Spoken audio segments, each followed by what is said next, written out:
राधे राधे बच्चों, मैं आदित्य प्रकाश आप लोगों का फिर से स्वागत करता हूँ हमारे इस यूट्यूब चैनल में जिसका नाम है एजुकेशन भवन। तो मैंने आप लोगों को पिछली क्लास में पॉलिनोमियल्स के बारे में बता दिया था कि पॉलिनोमियल्स कहते हैं किसको है, कांस्टेंट पॉलिनोमियल्स क्या होता है, जीरो पॉलिनोमियल्स क्या होता है। तो आज मैं आप लोगों को समझाने जा रहा हूँ पॉलिनोमियल्स के कोएफिशिएंट।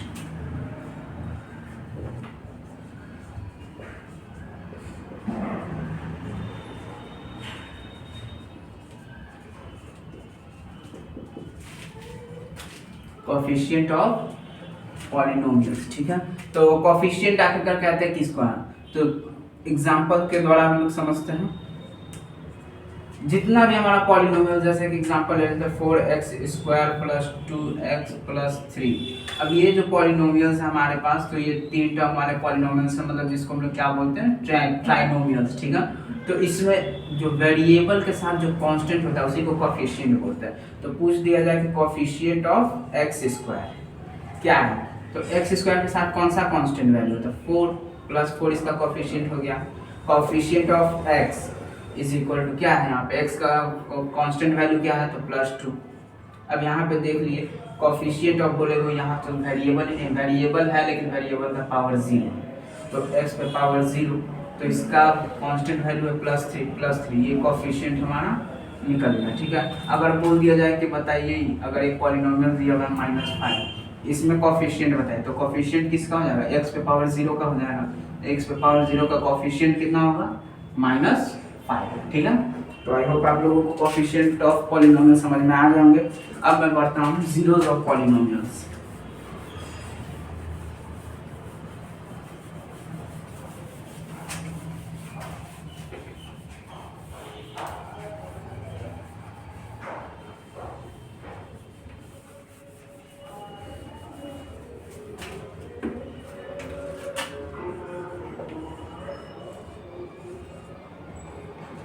जीरोस ऑफ पॉलिनोमियल्स, तो पॉलिनोमियल जीरोस का मतलब क्या, जीरो पॉलिनोमियल्स मत समझ लीजिएगा। जीरोस ऑफ पॉलिनोमियल्स और जीरो पॉलिनोमियल्स दोनों अलग होता है। जीरो पॉलिनोमियल्स उसको कहते हैं जिसमें हमारा जो पॉलिनोमियल्स की डिग्री होती है वो जीरो होती है, लेकिन जीरोस ऑफ पॉलिनोमियल्स उस वैल्यू को कहते हैं जिस वैल्यू को पुट करने के बाद हमारा जो पॉलिनोमियल्स है उसका वैल्यू जो हो जाता है जीरो हो जाता है। जैसा कि एग्जांपल मैं आप लोगों को दिखाता हूँ, x + 5। अब इसका हमको जीरोस निकालना है, तो पहले तो इसको इज इक्वल टू 0 के रूप में लिख देंगे। अब ये x है और इस +5 को उस तरफ भेज देंगे इक्वल टू के उस साइड, तो आप लोगों को पता है कि साइन चेंज हो जाता है, -5 हो जाता है। तो यही हमारा जीरोस आ गया कि x के जगह पे कितना पुट करेंगे, -5 पुट कर देंगे, तो इस पॉलिनोमियल्स की जो वैल्यू है 0 आ जाएगी। जैसे कि देख लेता हूँ, आप लोग को बता देता हूँ, x + 5, और मैंने क्या बताया कि x के जगह पे कितना पुट करना, -5 पुट किए और यहाँ +5, ये कट के कितना आ गया, 0। तो समझ गया, जीरोस ऑफ पॉलिनोमियल्स उस वैल्यू को कहते हैं जिस वैल्यू को पुट करने के बाद जो हमारा पॉलिनोमियल्स है उसका आंसर जो है 0 आ जाता है। तो चलिए इसका डेफिनेशन लिख देता हूँ आप लोग के लिए।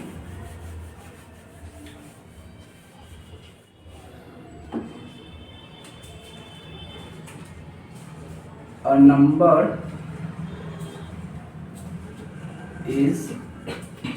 can be zero of polynomials by polynomials when we put that in the polynomials at the place of variable, then the value of that polynomial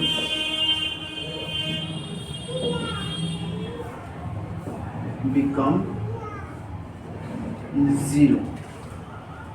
तो समझ गए कि मतलब वो नंबर जिस किसी खास नंबर को हम जीरो पॉलिनोमियल्स कब कहेंगे, जब उसको उस पॉलिनोमियल्स में वेरिएबल के जगह पर उस वैल्यू को पुट करने पर हमारा आंसर जो है 0 आ जाता है, तब हम लोग उसको क्या बोलेंगे, जीरो ऑफ पॉलिनोमियल्स, ठीक है। तो आप लोग अच्छे से इसको देख लीजिए, फिर बढ़ते हैं इससे आगे।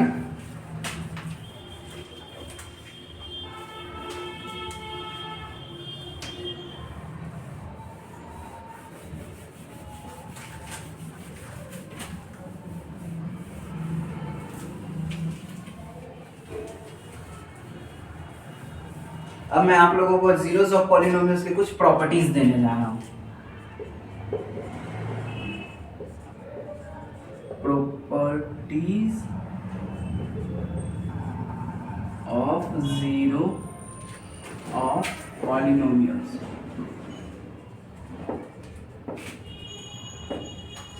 तो पहला प्रॉपर्टी कहता है कि अगर मतलब जो पॉलिनोमियल्स है उसका जीरो जो वैल्यू है वो जरूरी नहीं कि जीरो हो।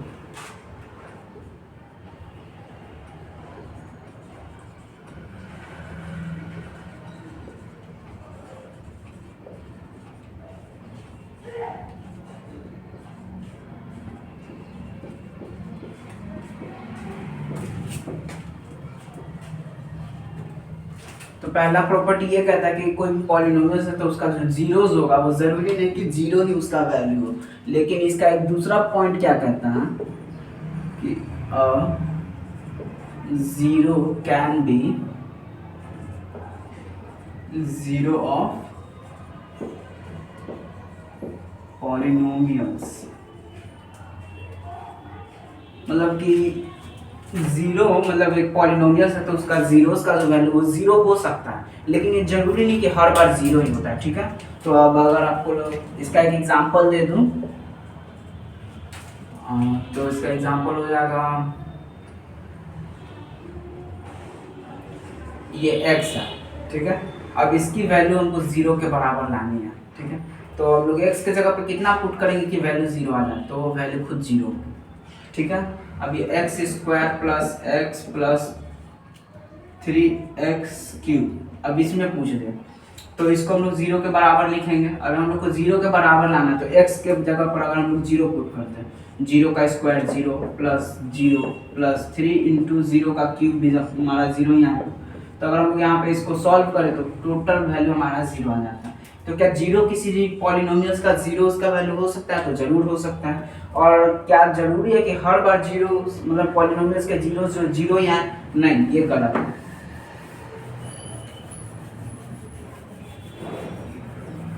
जैसे उसका एक एग्जांपल दे देता हूँ, x प्लस 5। तो यहाँ पे जो x का जीरोस है वो x इज इक्वल टू -5 हो जाएगा। ठीक है, तो यहाँ पे देखिए यहाँ पे -5 रखने पर जीरो आना, तो जरूरी तो नहीं कि हर बार हमारा वैल्यू जीरो ही आए। ठीक है, अब इसका थर्ड प्रॉपर्टीज देखते हैं। तो थर्ड प्रॉपर्टीज कहता है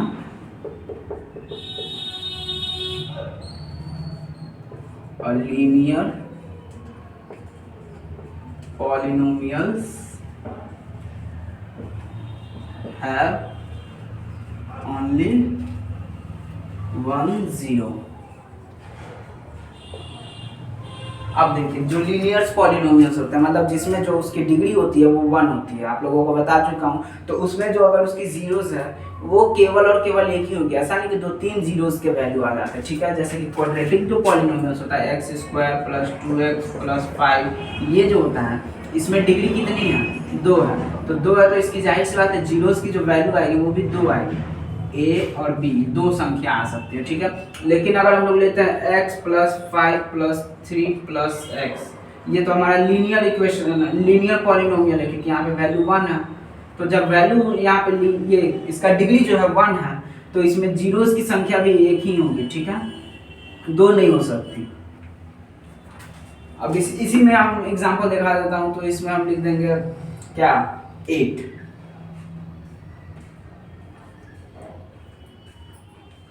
4 ले लेते हैं। ठीक है, इसमें इसकी जीरोस कितनी आ जाएगी? 4। x के जगह पे -4 पुट किए प्लस ये 5 प्लस 3 और इधर -4 माइनस माइनस माइनस 8 हो जाएगा -4 और ये +5 और +3 +8, ये कट के हमारा आ गया 0। ठीक है, अब इसकी थर्ड मतलब थर्ड प्रॉपर्टीज देखते हैं। इसकी थर्ड प्रॉपर्टीज क्या कहती है? थर्ड तो हो गया, फोर्थ प्रॉपर्टीज देखते हैं। ठीक है, तो इसमें एक फोर्थ प्रॉपर्टीज है जो कहती है कि एक पॉलिनोमियल्स है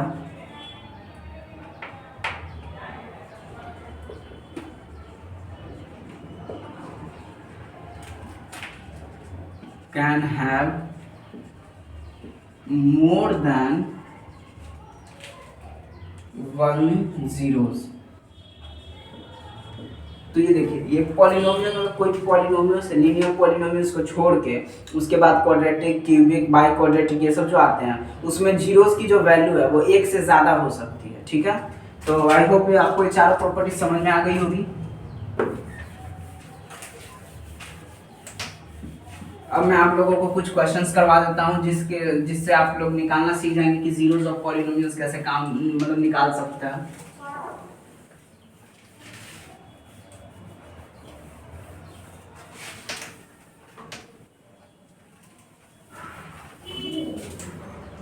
आइए तो कुछ क्वेश्चंस कर लेते हैं जीरोस ऑफ पॉलिनोमियल्स पे।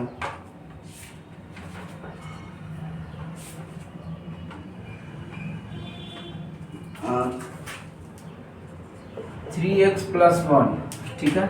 तो अब इसका सबसे पहले तो जीरो अगर निकालना है तो इस इक्वेशन को जीरो के इक्वल में लिख दीजिए, ठीक है। मतलब कि वो वैल्यू हमको निकालनी है ना कि जिसको पुट करने के बाद जो ये इक्वेशन है उसका वैल्यू जीरो आ जाए। तो हम पहले इसको जीरो के बराबर लिख देते हैं और फिर इसको सॉल्व करेंगे तो एक्स की जो वैल्यू आती है वही उसकी जीरोस ऑफ पॉलिनोमियल्स होता है, ठीक है। अब देखिए 3x और ये प्लस वन है, उधर इक्वल टू के उधर जाके माइनस वन हो जाएगा। फिर इधर x जो है इधर मल्टीप्लाई में 3 के साथ है, 3 जब इक्वल टू के उधर जाएगी तो डिवाइड में हो जाती है, -1/3। अब ये देखिए x की जो वैल्यू आ गई। अब हम इसको चेक करेंगे कि क्या सही में इसको पुट करने पर इस इक्वेशन की वैल्यू 0 आ रही है। तो 3x + 1 हम लोग को निकालना क्या है, तो x की वैल्यू है -1/3, 3 × -1/3 + 1, 3 से 3 ये कट जाएगा, यहाँ बचेगा सिर्फ -1 और यहाँ बचेगा +1, +1 -1 कट के कितना 0। तो क्या हमारा आंसर आ गया है? तो बिल्कुल आ गया है। अब एक और एग्जांपल देख लेते हैं।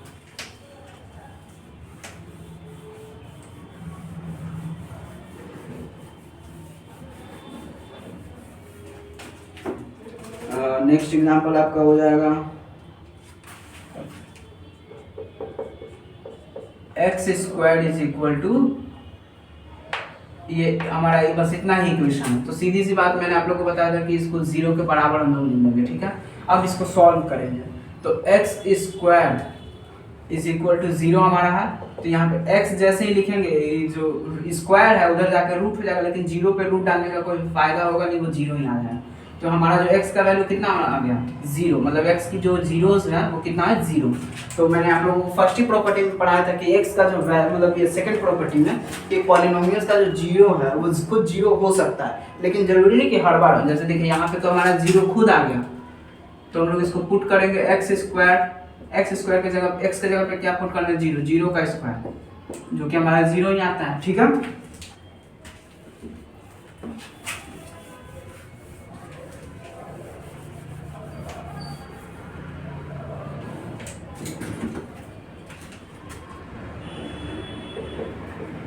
अगर नेक्स्ट क्वेश्चन देखते हैं, हमारा नेक्स्ट क्वेश्चन क्या है,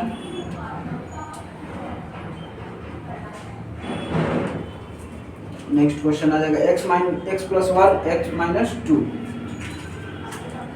x + 1 x - 2।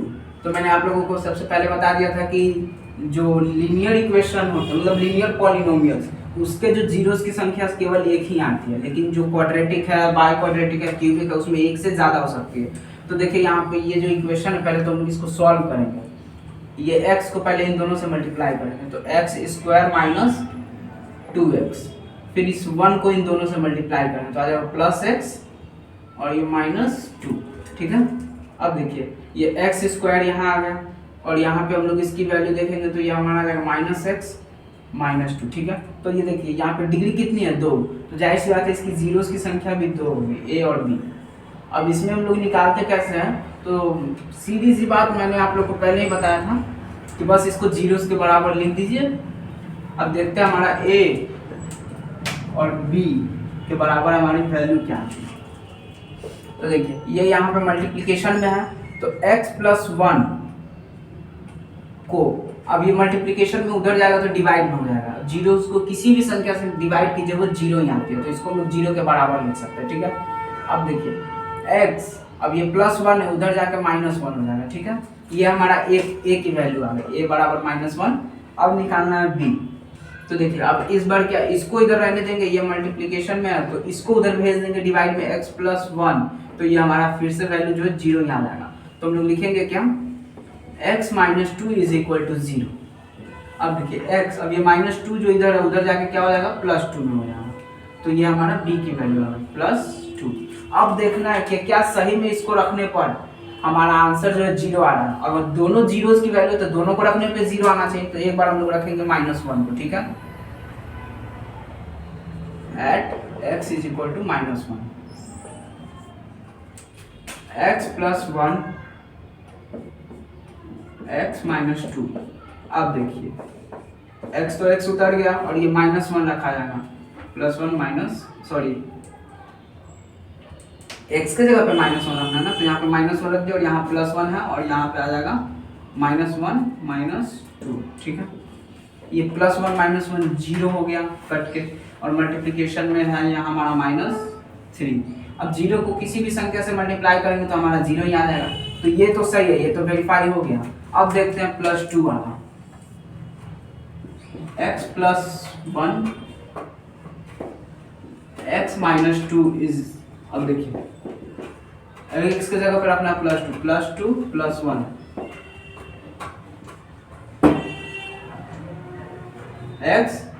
x के जगह पे हमको रखना +2 -2। अब ये देखो -2 +2 कट गया और यहाँ पे 3 इंटू 0, फिर से हमारा क्या वैल्यू आ गया 0, ठीक है। तो आप लोगों ने देख लिया कि जो मतलब हमारा लीनियर ये क्वाड्रेटिक पॉलिनोमियल था, इसमें वैल्यू कितनी है जीरोस की, तो 2 आ गई, एक -1 और +2। तो देखिए जैसे डिग्री जितनी होती है ना उतनी ही जीरोस की वैल्यू आती है। लीनियर में डिग्री हमारी 1 होती है तो जीरोस की वैल्यू 1 होती है, मतलब एक ही सिर्फ 1 वहाँ पे जीरोस निकलता है। लेकिन यहाँ पे डिग्री हमारी 2 थी तो यहाँ पे जीरोस की संख्या कितनी आ गई, 2 आ गई, ठीक है।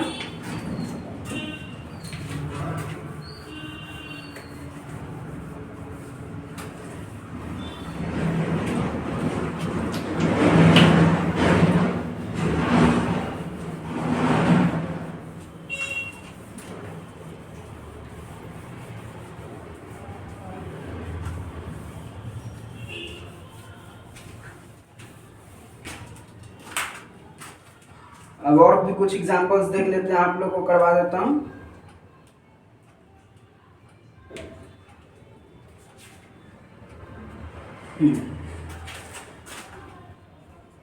(3x² - 1), ठीक है, ये हमारा क्वेश्चन है और इसमें हमको जीरोस की वैल्यू जो दी गई है कि एक बार जो x के जगह पे क्या रखना है -1/√3 और एक बार रखना है 2/√3। अब हम लोग को ये बस पता करना ना कि क्या ये दोनों इसकी जीरोस है या नहीं। तो पहले हम लोग x बराबर -1/√3 ले लेते हैं, 3 इंटू -1/√3 का होल स्क्वायर -1, ठीक है। अब देखिए 3 तो 3 उतर जाएगा, ये -1 का स्क्वायर करेंगे तो +1 हो जाएगा और √3 का स्क्वायर 3 हो जाएगा -1, लेकिन 3 से 3 कट गया, यहाँ +1 और ये -1 बच गया, +1 - 1। अभी +1 - 1 कट के हमारा वैल्यू कितना आ गया, 0 आ गया, ठीक है। तो ये तो हमारा आ गया कि हाँ भैया जी ये सही है, ये हमारा जीरोस है। अब देखते हैं इसके बारे में, ये 2/√3 पर अब यहाँ पे रखेंगे 3x² - 1, ठीक है। अब 3 के जगह पे 3 उतर गया और x के जगह पे क्या हो जाएगा 2/√3 और इसका होल स्क्वायर -1, ठीक है। अब देखिए ये 3 इंटू, अभी 2 का स्क्वायर जो है 4 हो जाएगा और √3 का स्क्वायर 3 हो जाएगा, 3 से 3 कट गया, हमारा -1 उतर गया है, फिर +4 - 1 ये हमारा आ जाएगा +3। तो क्या ये हमारा जीरोस है, तो भैया जी ये हमारा जीरोस नहीं है, ठीक है, केवल और केवल ये है, क्योंकि यहाँ पे देखिए यदि हम लोगों ने पुट किया वैल्यू तो यहाँ पे हमारा आंसर कितना आ गया +3 आ गया, 0 तो आया नहीं, 0 आता तो ना बोलते कि हाँ ये जीरोस है, ठीक है।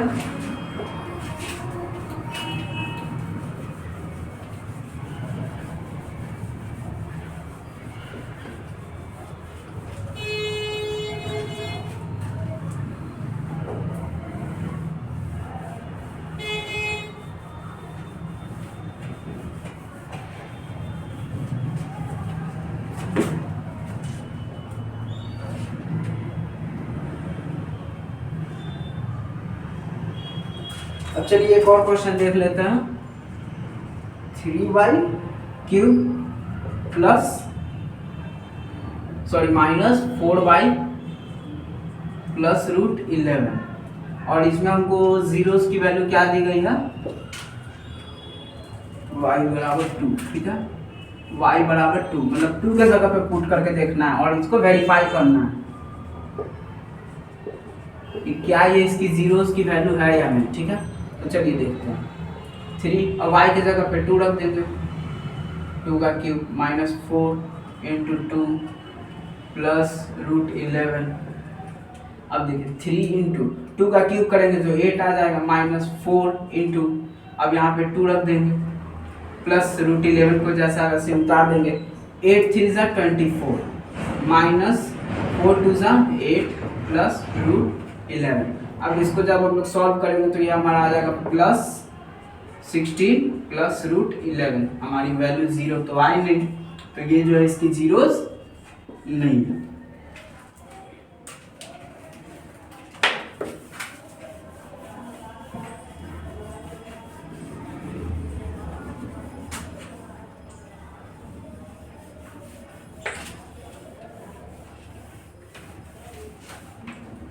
तो और भी एग्जांपल्स देख लेते हैं हम लोग।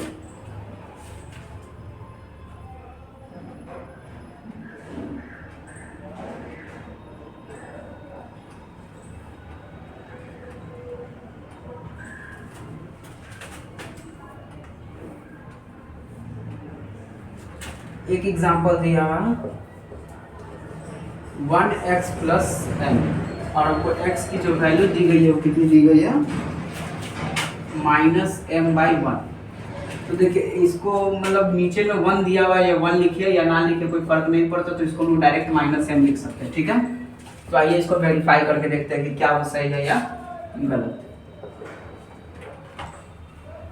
1x प्लस m 1, अब x के जगह पे क्या माइनस m पुट करना है into plus m।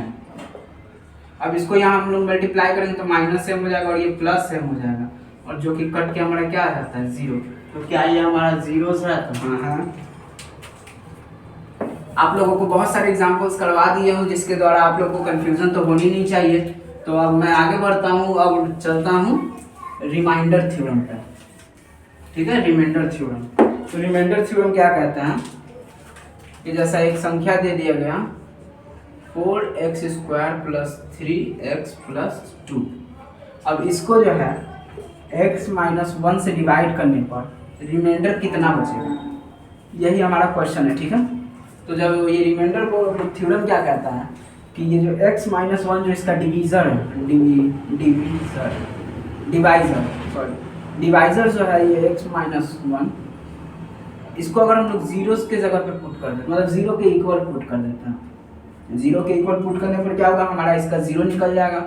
x minus 1 is equal to 0, x minus 1 को इक्वल टू उधर ले तो प्लस 1 आ जाएगा, तो हमारा इसका जीरो कितना आ गया, प्लस 1। अब ये प्लस 1 को हम इस इक्वेशन में पुट करते हैं तो हमारा रिमाइंडर आ जाएगा, जैसा कि मैं आप लोग को करके दिखाता हूँ। 4 इंटू प्लस 1 का स्क्वायर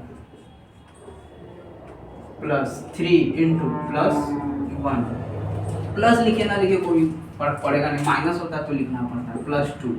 ठीक है, 1 का स्क्वायर 1 ही होगा और 1 को 4 के साथ मल्टीप्लाई करेंगे तो 4 प्लस, अब इसको जब सॉल्व करेंगे तो ये हमारा आ जाएगा 3 प्लस 2। ठीक है, अब इसको सॉल्व करेंगे तो हमारा आ जाएगा 4 3 7 2 9 आंसर। तो जब इसको डिवाइड किया जाएगा x माइनस 1 के साथ, हमारा रिमाइंडर क्या बचेगा, 9। ये तो बोल दिए आपको करके, मतलब फॉर्मूला से दिखा दिया, इसको डिवाइड करके एक्चुअल में देखते हैं क्या हमारा रिमाइंडर 9 बचता है कि नहीं बचता है। ठीक है,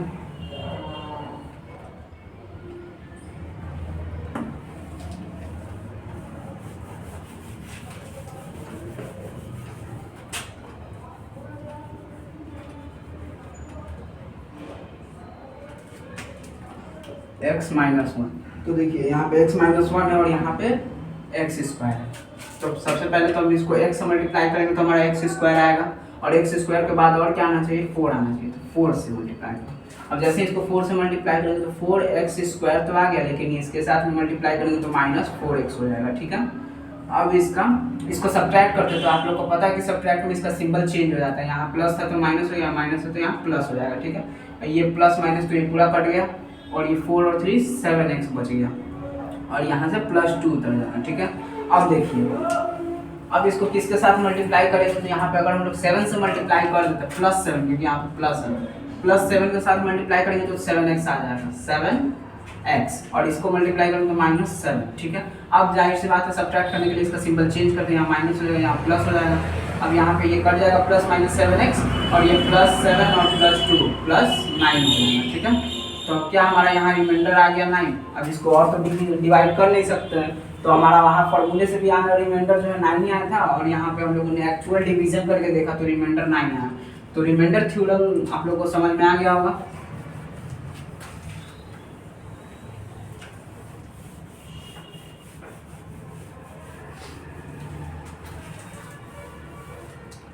एक और इसका एग्जांपल देख लेते हैं रिमाइंडर थ्योरम का।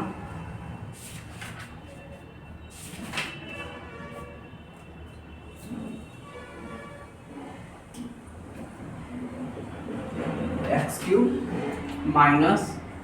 -ax² + 6x - a is divided by a - x,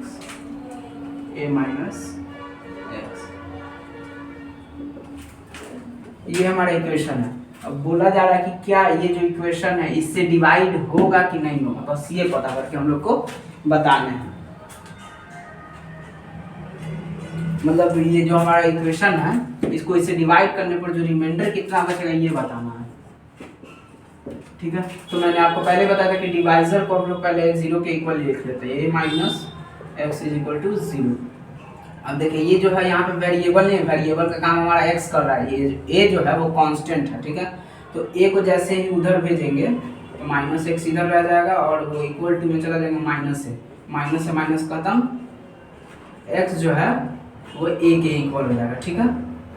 तो हमारा a का जीरोस कितना, x का जीरोस a आ गया, तो इस इक्वेशन में a पुट करने पर हमको रिमाइंडर पता चल जाएगा, ठीक है।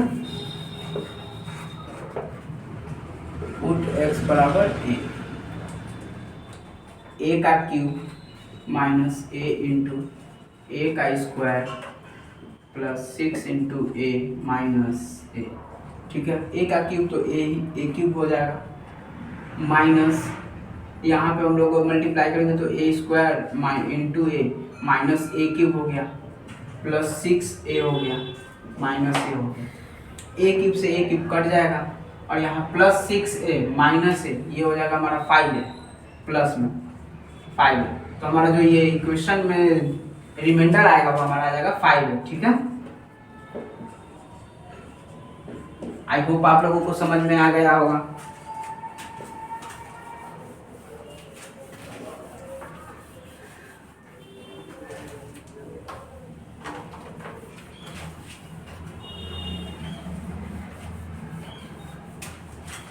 एक और एग्जांपल देख लेते हैं इसका रिमाइंडर वाला।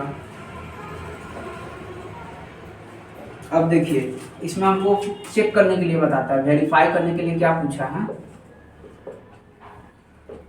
7 + 3x, 7 + 3x is a factor of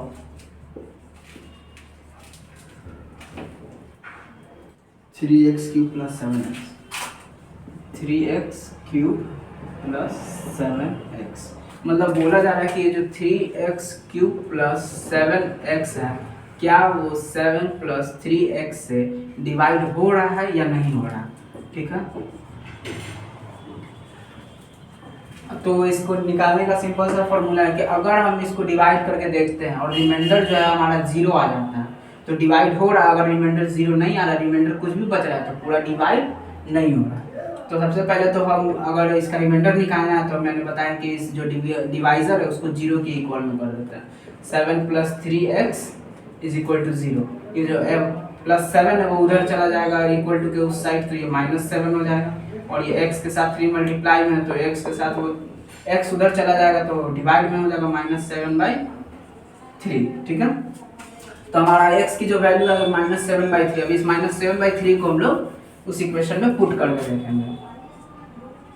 3x³ + 7x 3 into ये हमारा आ गया था -7/3। अब इसका क्यूब करना है प्लस 7 इंटू -7/3, ठीक है।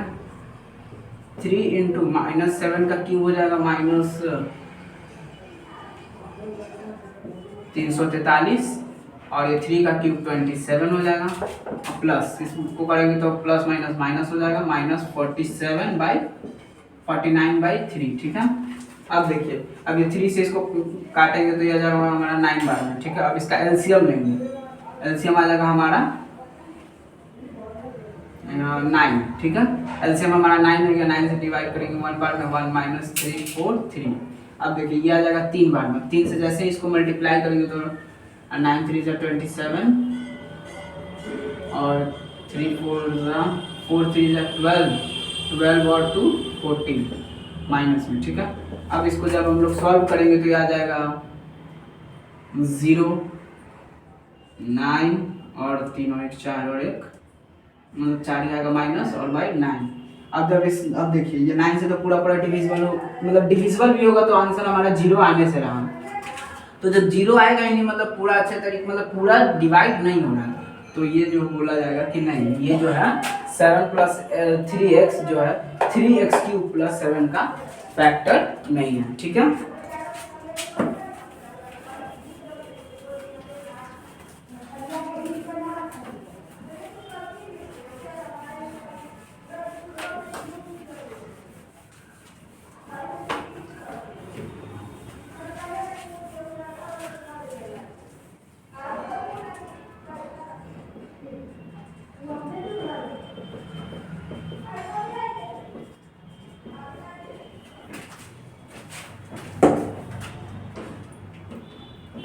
अब नेक्स्ट एग्जांपल समझेंगे।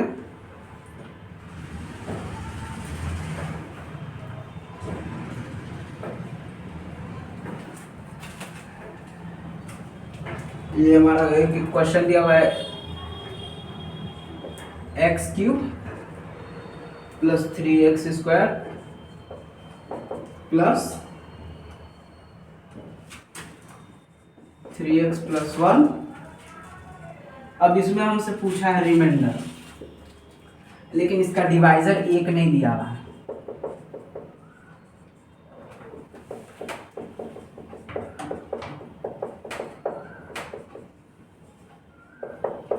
ठीक है, डिवाइजर इसके 5 डिवाइजर दिए हुए। ये आप लोगों का एनसीईआरटी एक्सरसाइज 2.3 का क्वेश्चन है, ठीक है। आप लोग इसको देखिए, x + 1 ये पहला हो गया, x - 1/2 दूसरा हो गया, x हो गया, और ये x + पाई हो गया, 5 + 2x 5 + 2x, ठीक है। तो ये पांचों में जो है आपको रिमाइंडर बताना है कि रिमाइंडर पांचों से डिवाइड करने पर, मतलब ऐसा नहीं कि ये पांचों से एक ही बार में डिवाइड करना है। पहले इससे करेंगे जो रिमाइंडर आएगा हमारा आंसर होगा, फिर दूसरे में इससे करेंगे जो रिमाइंडर आएगा हमारा आंसर होगा, ठीक है। तो आप लोगों को अच्छे तरीके से आज मैंने क्या बताया, कोफिशिएंट ऑफ पॉलिनोमियल्स बता दिया, जीरोज ऑफ पॉलिनोमियल्स बता दिए। डिग्री के अनुसार हम बता सकते हैं कि लीनियर, अगर लीनियर पॉलिनोमियल्स उसके जीरोस की संख्या 1 होती है, अगर क्वाड्रेटिक पॉलिनोमियल्स है तो उसके जीरोस की संख्या 2 हो जाएगी, अगर क्यूबिक पॉलिनोमियल तो उसके जीरोस की संख्या 3 हो जाती है, ठीक है। तो आप लोग ये जो क्वेश्चन है आप लोगों के लिए होमवर्क रहेगा, ठीक है। इसको सॉल्व करके आप लोग कमेंट में इसका आंसर जरूर बताएं, और हाँ, जो लोग भी इसका आंसर बताएंगे नेक्स्ट वीडियो में मैं उनका नाम अनाउंसमेंट करूंगा। तब तक के लिए जय हिंद। इस चैनल को सब्सक्राइब करें, लाइक करें, कमेंट करें अगर आपको कोई समस्या आती है तो। राधे राधे। 35 मिनट हो गया।